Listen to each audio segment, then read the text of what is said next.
We're going to continue Bhagavad Gita as it is, chapter 6, text 20 to 23. Yatro paramate chittam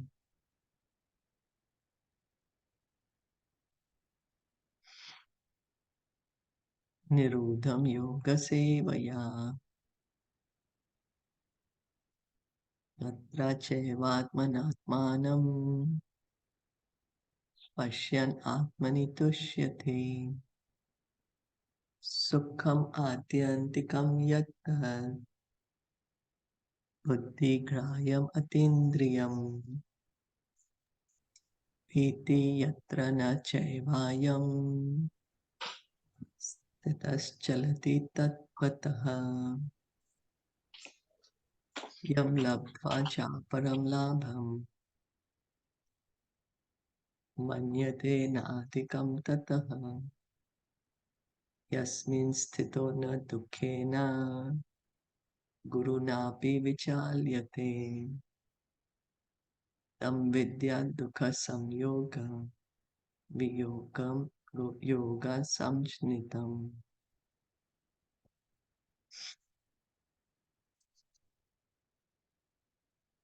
Will somebody be able to read? If not, then I'll read. Hello, Hare Krishna. Yeah, you can read? Yeah, sure, I'll read. Yeah. Okay.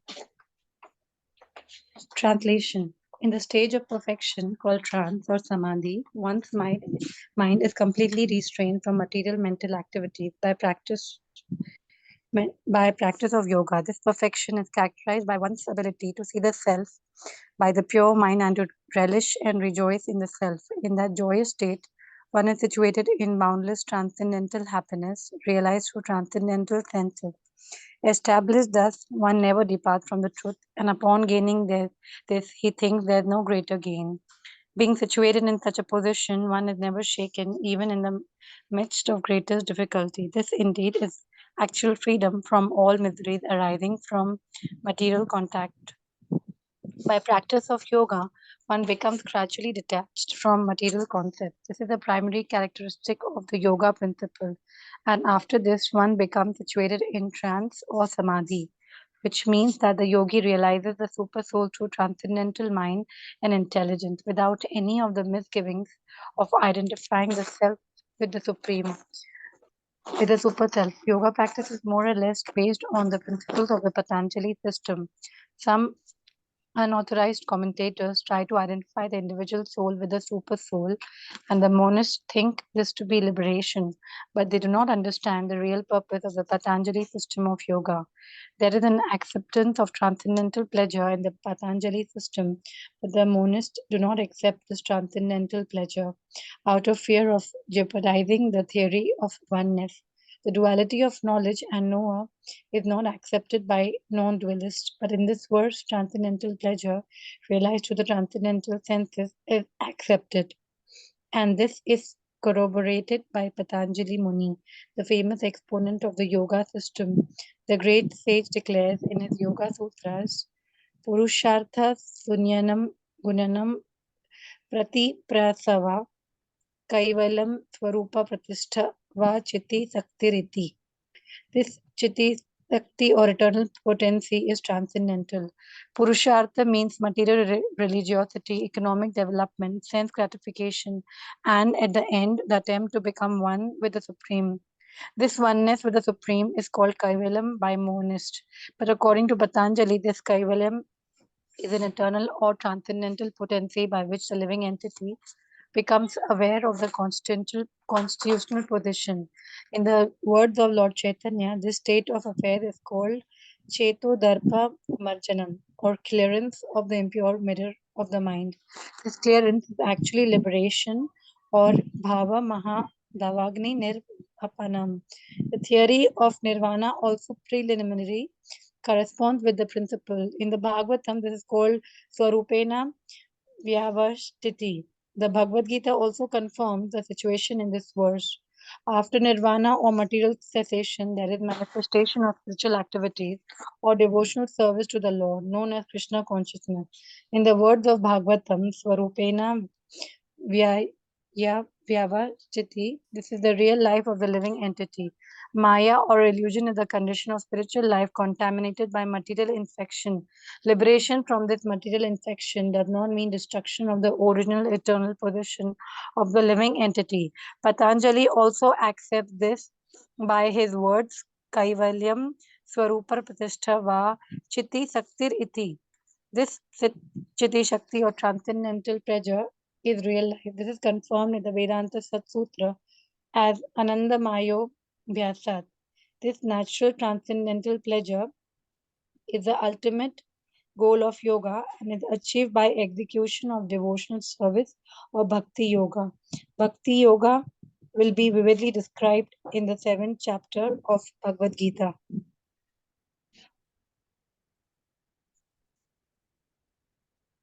In the yoga system, as described in this chapter, there are two kinds of samadhi called samprajanata samadhi and asamprajanata samadhi.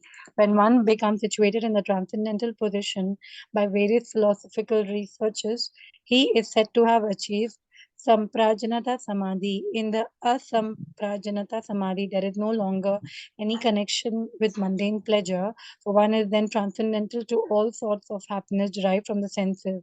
When the yogi is once situated in the transcendental position, he is never shaken from it. Unless the yogi is able to reach this position, he is unsuccessful. Today's so called yoga practice, which involves various sense pleasure, is contradictory. A yogi indulging in sex and intoxication is a mockery. Even those yogis who are attracted by the siddhis, perfections in the process of yoga, are not perfectly situated. If yogis are attracted by the byproducts of yoga, then they cannot attain the stage of perfection, as it is stated in this verse. Persons therefore indulging in the make show practice of gymnastic feats or siddhi should know that the aim of yoga is lost in that way. The best practice of yoga in this age is Krishna consciousness, which is not baffling. A Krishna conscious person is so happy in his occupation that he does not aspire after any other happiness. There are many impediments, especially in this age of hypocrisy, to practicing Hatha Yoga, Dhyan Yoga, and Gyan Yoga, but there is no such problem in executing Karma Yoga or Bhakti Yoga. As long as the material body exists, one has to meet the demand of the body, namely eating, sleeping, defending, and mating. But a person who is in pure Bhakti Yoga or in Krishna consciousness does not arouse the senses while meeting the demands of the body. Rather, he accepts the bare necessities of life, making the best use of a bad bargain, and enjoys transcendental happiness in Krishna consciousness. He is curious towards incidental occurrences such as accidents, disease, scarcity, and even the death of a most dear relative. But he is always alert to execute his duties in Krishna consciousness or Bhakti Yoga. Accidents never deviate him from his duty. As stated in the Bhagavad Gita, Agam Payino Nityastam Titikshva Bharata. He endures all such incidental occurrences because he knows that they come and go and do not affect his duties. In this way, he achieves the highest perfection in yoga practice. So Krishna has been speaking about yoga and how one has to go to the forest and get a proper asana, cover it with deer skin, kusha grass, deer skin, and then how the yoga for this age, prescribed yoga for this age, is chanting the Hare Krishna mantra. And then, but what is the goal of yoga is to realize Krishna. Mhm. Yes. And at that moment, that is liberation. There's transcendental happiness. Here Krishna is saying transcendental happiness realized through transcendental senses. So it's not that once we get liberated, that there is nothing, that the soul ceases to exist. We are not going to exist anymore, or we are going to become one with the Supreme, or we are going to merge into the Supreme. No, we are spirit souls, so we are eternally individual. Krishna says in Bhagavad Gita chapter 2 that we have always existed in the past, We are existing in the future and we will exist. We are existing in the present and we will continue to exist in the future as separate individuals. Separate individuals. We can never become the supreme, even after liberation. So even Patanjali, Srila Prabhupada is saying, even Patanjali, who's written the Yoga Sutras, who propounded this yoga system, even he says that there is not one, but there is two. There is the soul and there is the super soul.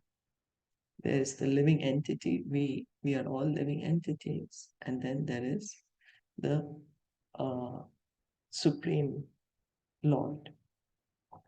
And there is a pleasure, transcendental pleasure exchanged between the two in their relationship. So the living entities are separate individuals, and the Supreme Lord, He is a separate individual. And they both have a relationship, an interaction, which is very pleasing. We have relationships here in the material world, which may be very loving, very pleasing. And so there is some happiness that we experience in that. Similarly, the living entity and the Supreme Lord, there is a relationship. And that relationship is a transcendental relationship. And so the happiness experienced is also transcendental.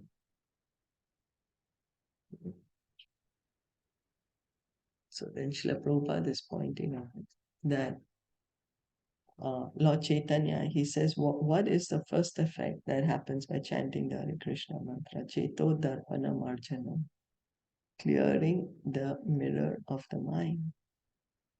Right now we have a lot of impurities. We are thinking we are the body, and then we are thinking we are separate than Krishna. We have forgotten our relationship with Krishna. So we need to clear all these impurities. Just like, there's a gold ring and then the gold ring gets covered by some dirt. So we wash it off. Or there's a mirror and the mirror has become dusty. So we clean it. So right now our consciousness has become impure, dirty. And we clean it by chanting the Hare Krishna mantra. And then once the mind is clear, this is liberation. Real life begins from the point of liberation. So liberation is not the end. We may think, oh, after liberation, there is nothing to do. But the real activity begins from liberation, where the soul completely realizes his position in relation to Krishna, and then he works in that relationship. In our material world also, we have so many relationships, and we work in that relationship. We have exchanges. It could be with our parents or our spouse, children, friends, and so many different relationships. Similarly, this relationship with Krishna, when we completely understand, oh, I have a relationship with Krishna, then we engage in that relationship. That's devotional service. And that is real life. Bhagavatam is saying, Swarupena Vyavasthitihi, the real life of the living entity. So, because we may think, oh, after liberation, there's nothing. I'm just not going to exist. I'm going to become one with God. I'm going to do nothing. No, there is activity. And real activity begins from this point of liberation. The living entity continues to exist eternally. Krishna says we are spiritual. So we are never going to die. So even Prabhupada is saying that, even Patanjali, even he is saying that there is not one, not that after liberation we are going to merge into the existence of God or become one with God. No, it's always two. And Prabhupada is saying, so we can easily come to this point of liberation by Bhakti Yoga. Bhakti Yoga. So the two kinds of samadhi, Srila Prabhupada is explaining, is sampragyatya samadhi and asampragyata samadhi. So when one is following the path of knowledge without hearing from Bhagavatam, Bhagavad Gita, but just trying to get some knowledge from the own mind. Our mind is material after all. So to approach the spiritual subject matters with our mind is not easy. It's very difficult. Very difficult. But anyway, after much difficulty, after very, very long difficulty, one may get liberation by this method, and that's called Sampragyata Samadhi. And then the Asampragyata Samadhi, that there is no desire for any mundane pleasure, no desire for material happiness, because he's already realized I'm the soul. So the soul is always happy. That's the nature of the soul, Sat Chit Ananda. Once one has realized I'm the soul, then that is liberation, no? I'm completely understood. I'm not the body. I'm the spirit soul. I'm a part and parcel of Krishna. I have an eternal relationship with Krishna. And so he engages in devotional service. So yogis, what happens is when one practices yoga, one may get this Ashta Siddhis, the 8 types of Siddhi, the mystic perfections they are called. 8 Siddhis, one can become bigger than the biggest, smaller than the smallest. The yogi can even create a planet, or he can expand himself, or he can travel, very fast. So these siddhis, but that's not the goal of yoga. The goal of yoga is to realize the Paramatma inside the heart, the Dhyan Yoga, or the Ashtanga Yoga. So the goal of yoga is not to get distracted by the siddhis, but to persevere and try to understand, oh, there is the super soul, the Paramatma in my heart. And fix the mind on that form of Lord Vishnu. That's samadhi. So bhakti yoga begins from that point of samadhi, where yoga ends. Because Krishna says, engage your mind in always thinking of me. So that's samadhi, thinking of Krishna. That's bhakti. The devotee, he fixes his mind on Krishna and engages all his senses in the service of Krishna. And he gets so much happiness in this occupation, as Prabhupada is saying, that he does not want anything else. He's not interested anymore to speculate with the mind, trying to understand what's the absolute truth. He's not anymore interested to practice any kind of Ashtanga Yoga, Hatha Yoga, Dhyan Yoga, nothing. He just wants to engage in devotional service, Karma Yoga or Bhakti Yoga. There's very slight difference in Karma Yoga and Bhakti Yoga. We should at least come to the point of Karma Yoga. Krishna is saying, whatever you do, offer the result to me. Do it for my pleasure. And that's the premise of Bhagavad Gita. Krishna is telling Arjuna, you fight for my pleasure. So Prabhupada is saying that the pure devotee, he may be in the body. So of course the body has the demands. It's not that the pure devotee may not eat food. Someone will say, oh, you're a pure devotee, so you realized you're the spirit soul, so you shouldn't eat food. No, but he is inside the body.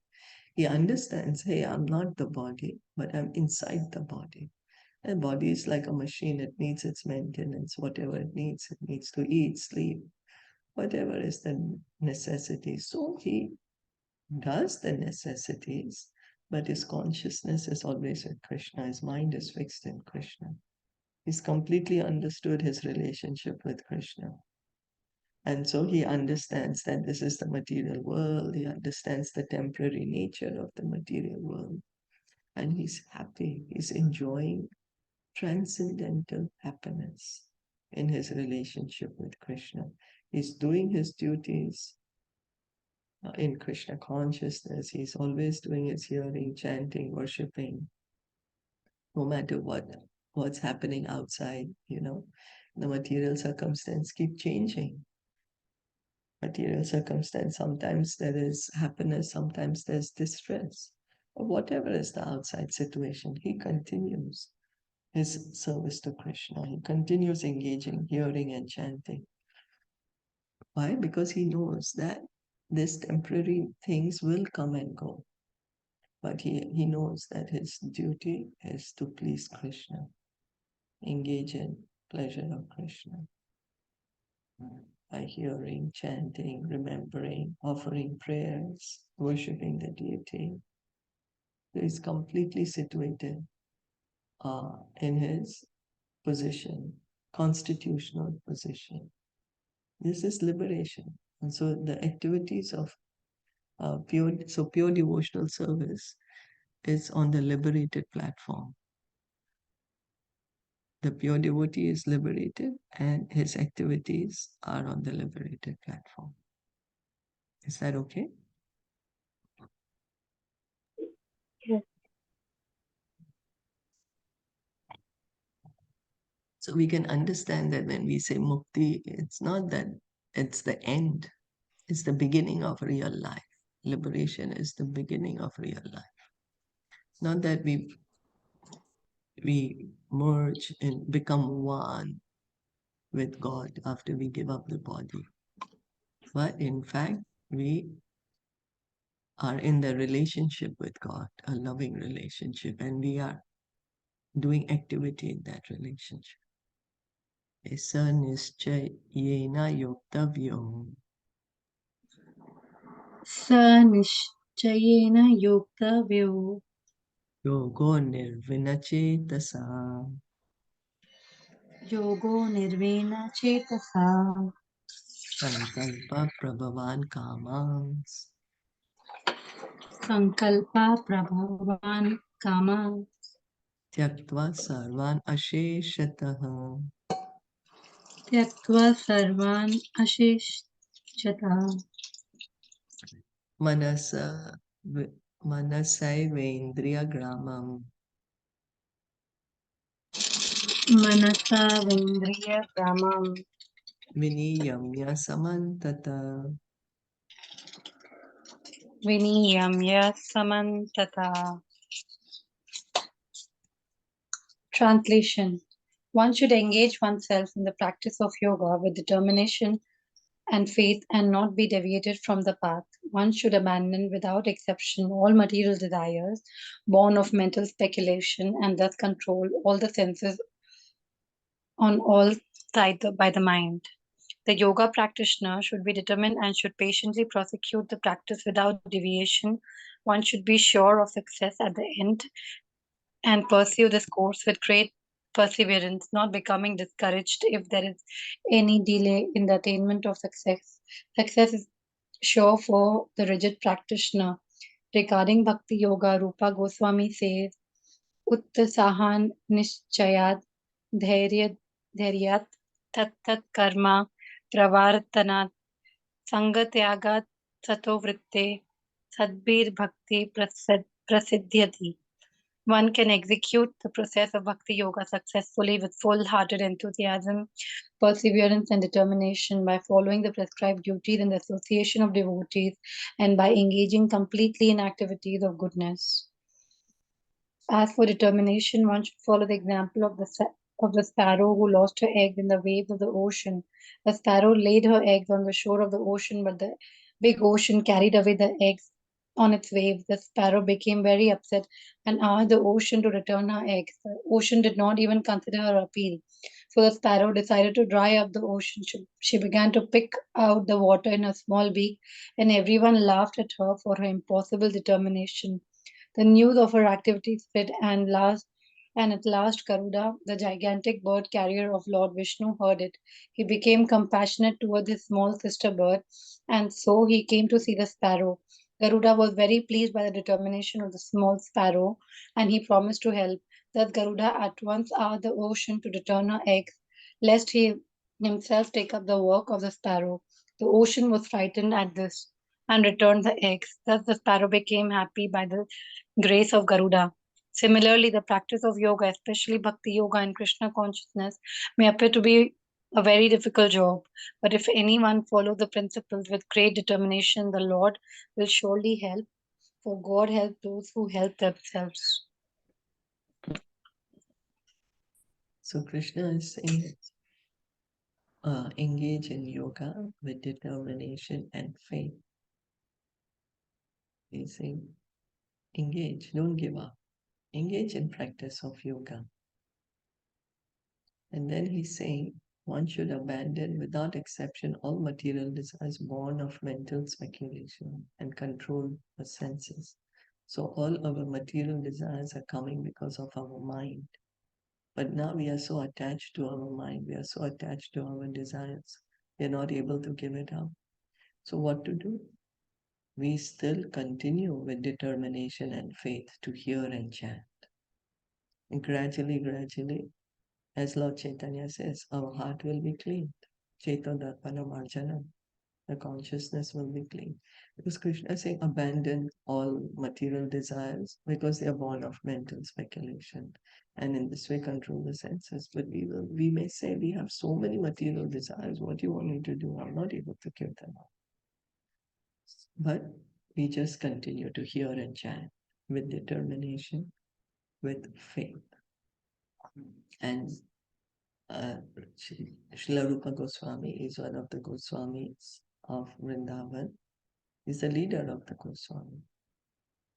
He says in his book, Nectar of Instruction, which Srila Prabhupada translated as Nectar of Instruction, Srila Rupa Goswami's book is called Upadeshamrita. It's given the instructions.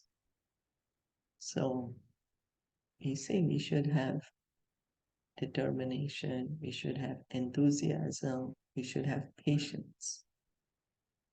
We need to have these patience, enthusiasm, and determination.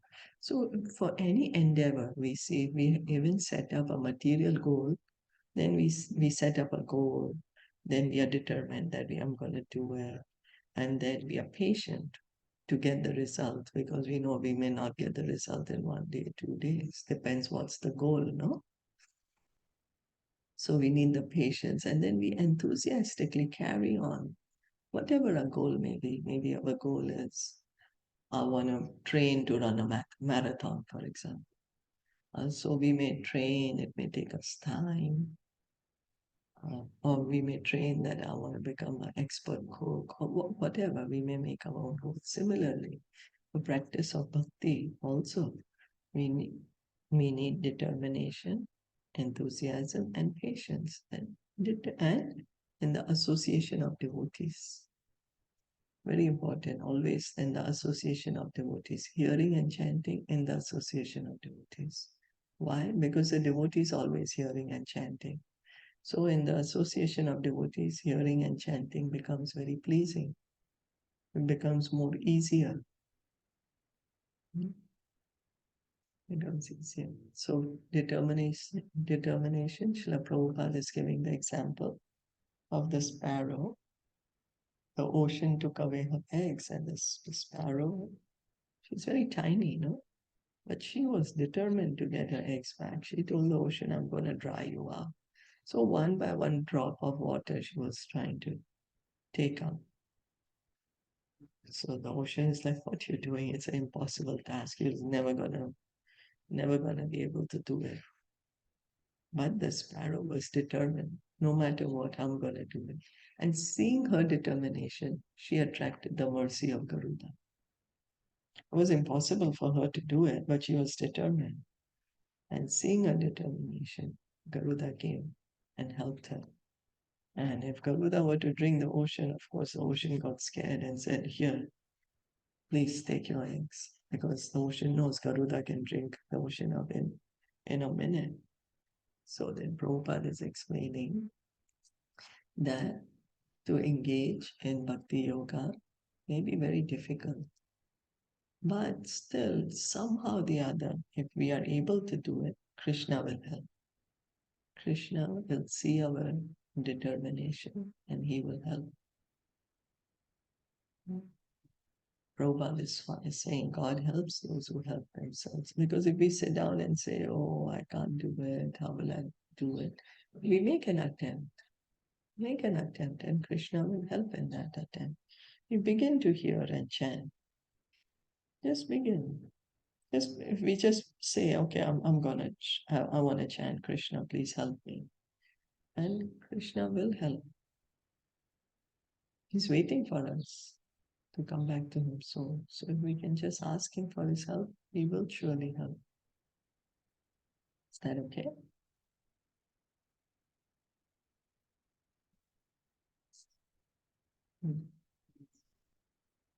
Shane Shaner Uparame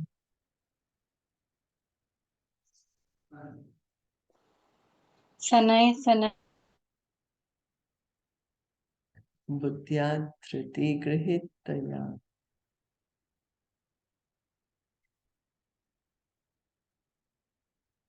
Atma Samstambana Kritva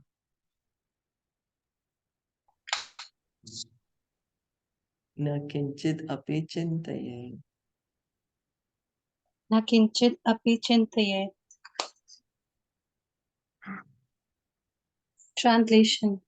Gradually, step by step, one should become situated in trance by means of intelligence, sustained by full conviction, and that the mind should be fixed on the self alone and should think of nothing else. By proper conviction and intelligence, one should gradually cease sense activities. This is called pratyahara. The mind being controlled by conviction, meditation, and cessation from the senses should be situated in the trance or samadhi. At that time, there is no longer any danger of becoming engaged in the material conception of life. In other words, although one is involved with matter as long as the material body exists, one should not think about sense gratification. One should think of no pleasure aside from the pleasure of the Supreme Self. This state is easily attained by directly practicing Krishna consciousness. So Krishna is saying, use intelligence. The intelligence is higher than the mind. So he's saying, use the intelligence to control the mind, to be determined in this process. Pratyahara. Prabhupada is saying, pratyahara, controlling the mind by meditation, cessation from senses. And like this, situated in samadhi, means fixing the mind on Krishna. Fixing the mind. The living entity is understood now. Because he's practicing the yoga, right? Gradually he's practicing. The more we practice, the more better we get at something. Like as we said, practicing to run a marathon. Initially we may not be able to do it, but practice. Then Krishna said, practice with determination and faith. Don't give up. Like the bird didn't give up. It may seem impossible, but don't give up. Continue practicing. Then Krishna is saying with the intelligence, we'll be able to control the mind and be situated on this platform of samadhi. Means always thinking of Krishna. Krishna says, engage your mind in thinking of me. So always thinking of Krishna. Our mind, we are always thinking of the body. Let me do this, let me do that. Because we are thinking of the body. But the more we hear and chant, more we practice to to think of Krishna, the more we will be able to think of Krishna. And in that way, we can see the pure devotee, he's actually in samadhi because he's always thinking of Krishna. Yato yato nuschalati.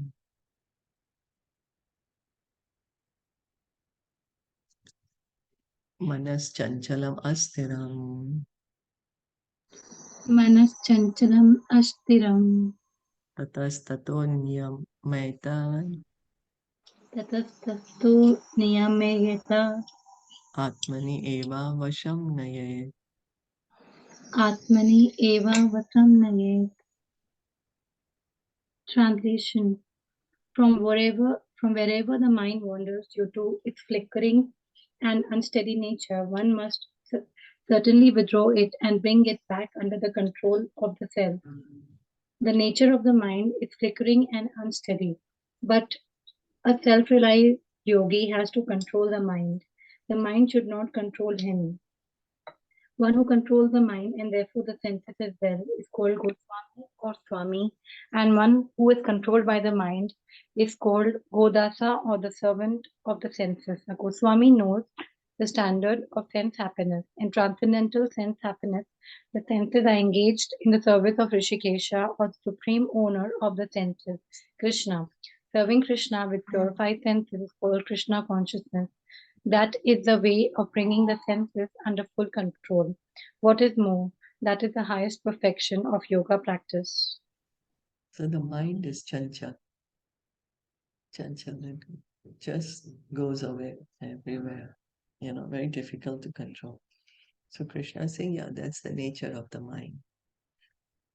It's going to wander, it's flickering, because that's unsteady nature. But what we have to do, practice, bring it, withdraw it and bring it back under to think of Krishna.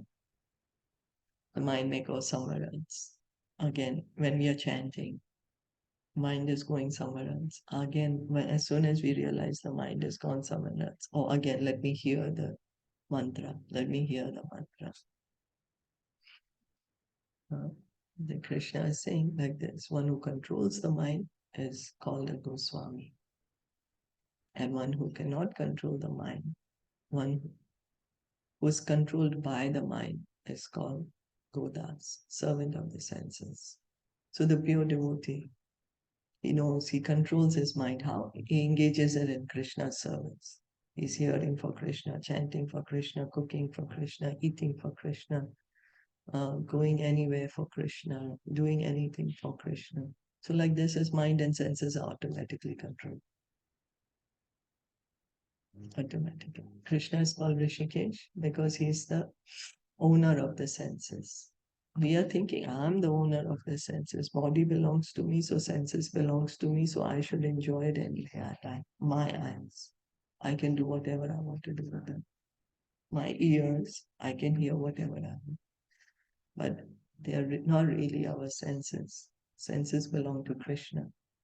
The body belongs to Krishna. He is the owner of the senses. That's why he's called Rishikesha. If we were the owners, then we may have a particular, like for example, if we were the owners, oh, my eyes, I can't see very well.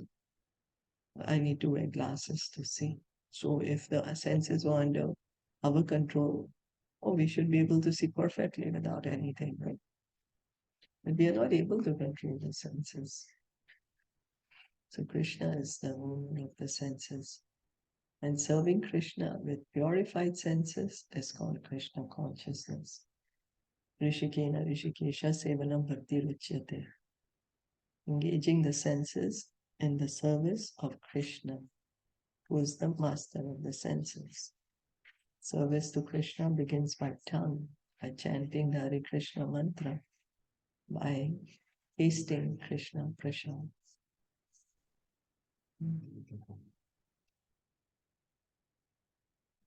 Prashanta manasam hi enam. Prashanta manasam he enam. Yoginam sukham uttamam. Yoginam sukham uttamam. Upayati shanta vajasam. Upayati santa rajasam. Brahma bhutam akalmasham. Brahma bhutam akalmasam. The yogi whose mind is fixed on me verily attains the highest perfection of transcendental happiness. He is beyond the mode of passion. He realizes his qualitative identity with the Supreme, and thus he is freed from all reactions to past deeds. Brahma Bhuta is the state of being free from material contamination and situated in the transcendental service of the Lord. Mad Bhaktim Labhate Param. One cannot remain in the quality of Brahman and the Absolute until one's mind is fixed on the lotus feet of the Lord. Savai Mana Krishna Padar Vindayo. To be always engaged in the transcendental loving service of the Lord, or to remain in Krishna consciousness, is to be factually liberated from the mode of passion and all material contamination. So then Krishna is saying, because then he was saying, fix the mind on me. Now he's saying, one who's fixed his mind on me, he's liberated. He's experiencing transcendental pleasure. He's understanding his identity, qualitative identity with the Supreme. Means what? Means understanding I am spirit soul, part and parcel of Krishna. Qualitative identity. Krishna is also Satchidananda. We, the souls, are also Satchidananda. In quantity, we are different. Krishna is unlimited, we are minute. But quality, we are the same because we are his part and parcel. Just as a drop of ocean water has the same composition of salt as the entire ocean. Uh, as the entire ocean, the composition is the same. But the quantity of water in a drop of quantity of salt in a drop of ocean water is completely different than the quantity of salt in the entire ocean. And Krishna is saying one who has fixed his mind on Krishna is liberated. He does not have any karma left and he is experiencing highest happiness. This is the Brahmabhuta platform. Krishna says in 1854, Brahmabhuta prasanatma na sochati na kankshati samasarveshu bhuteshu mad bhaktim labhate param. That this is the stage of liberation, Brahman platform. The soul has understood, I am the soul. I am part and parcel of Krishna. And I have a loving relationship with Krishna. So he's engaging in this relationship. And he's completely happy. Completely happy. His mind is completely fixed on Krishna. Savamana Krishna Padaravindayo. He's always doing things for Krishna. Just like, as we said yesterday, the mother, she loves her child. So she does everything for her child. Let me wake up at this time because otherwise the child will be hungry. Let me cook for the child. Oh, now it's time to bathe the child. Or, whatever different things as a young, when the mother has a newborn baby, how the whole consciousness is, okay, how I can take care of the baby, please the baby in the best possible manner because she loves the child. So that's why she does it. Similarly, the spirit soul, when the living entity realizes that I'm part and parcel of Krishna, I have loving relationship with Krishna, so he's doing everything for Krishna. How can I make Krishna happy? Hearing for Krishna, chanting for Krishna, worshipping Krishna, preaching for Krishna, cooking for Krishna. And this is liberated. So the pure devotee is liberated. There is no material modes of nature at that platform because consciousness is completely purified. So even though the pure devotee is inside the material body, he is a liberated soul. He's situated in his original constitutional position.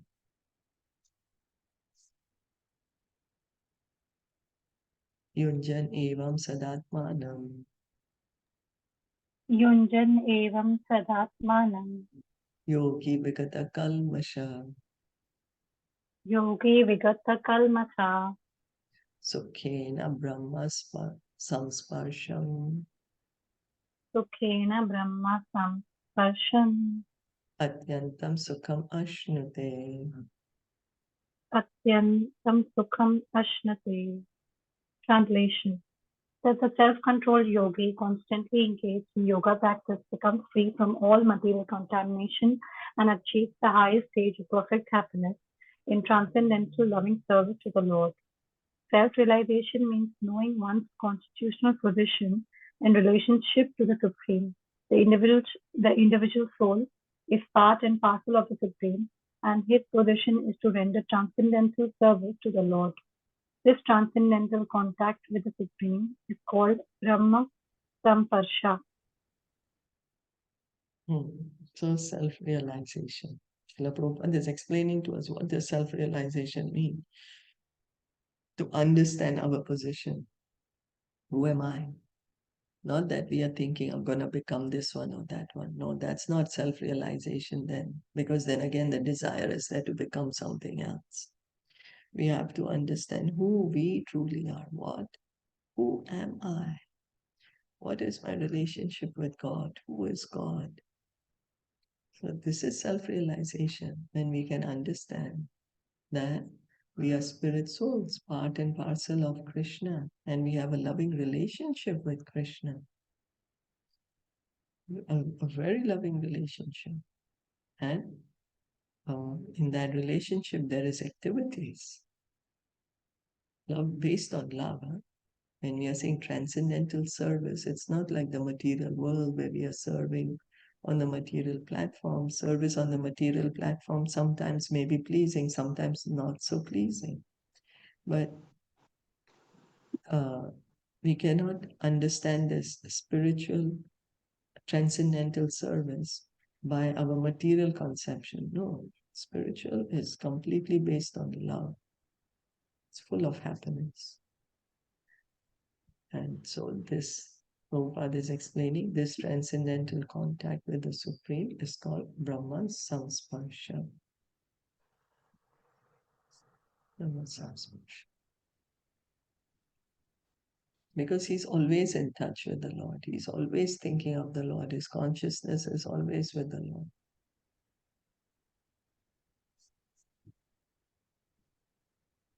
Sarvabhutastham Atmanam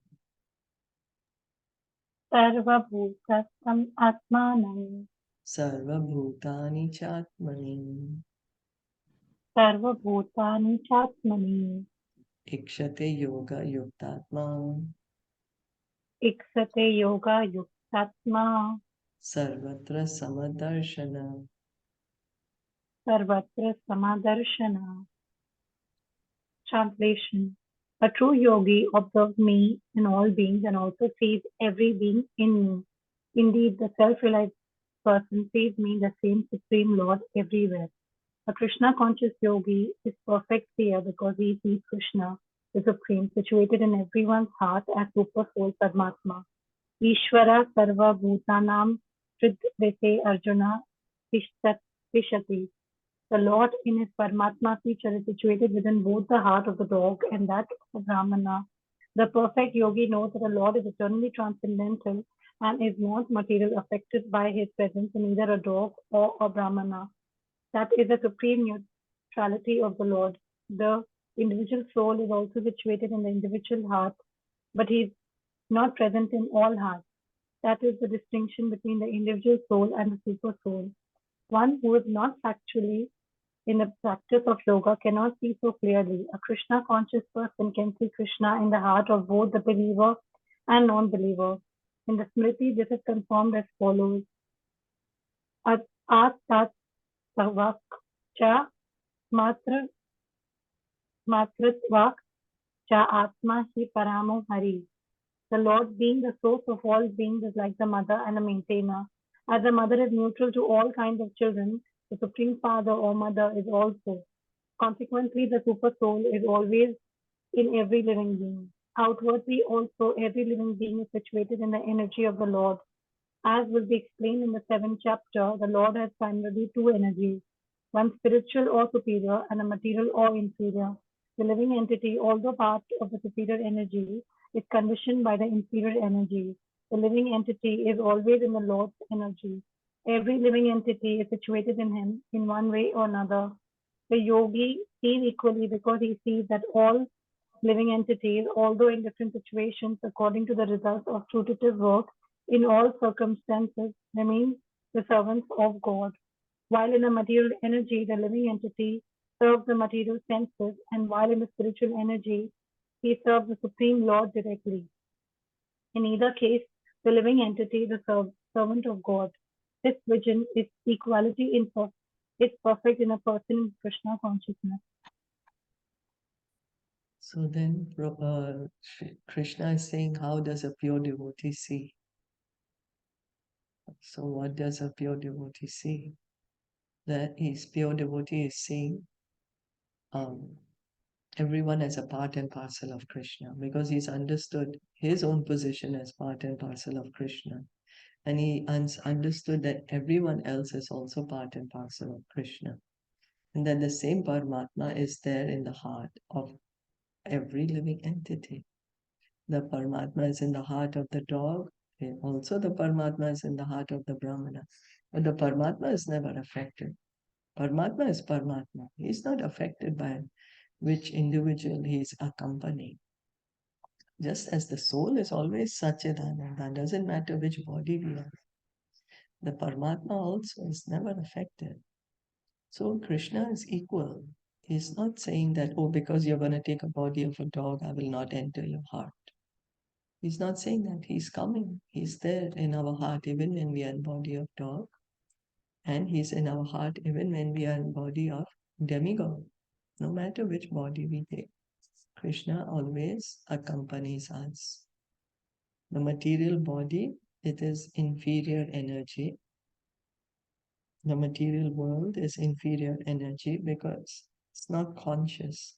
The earth, water, air, fire, ether, they're not conscious. But we, the spirit souls, we are conscious. So we are called superior. Krishna speaks more about this in 7th chapter. So the yogi can see that they all are spirit souls. Only we are having different bodies depending on our different karma, what we have done. Based on our karma, we are right now taking different bodies. So a pure devotee, he understands this, that every individual, no matter what body he is in, is part and parcel of Krishna. The Paramatma is in his heart. It's just that he understands that we are taking different bodies based on our different karmas, what we have done. In either case, we are servant of God.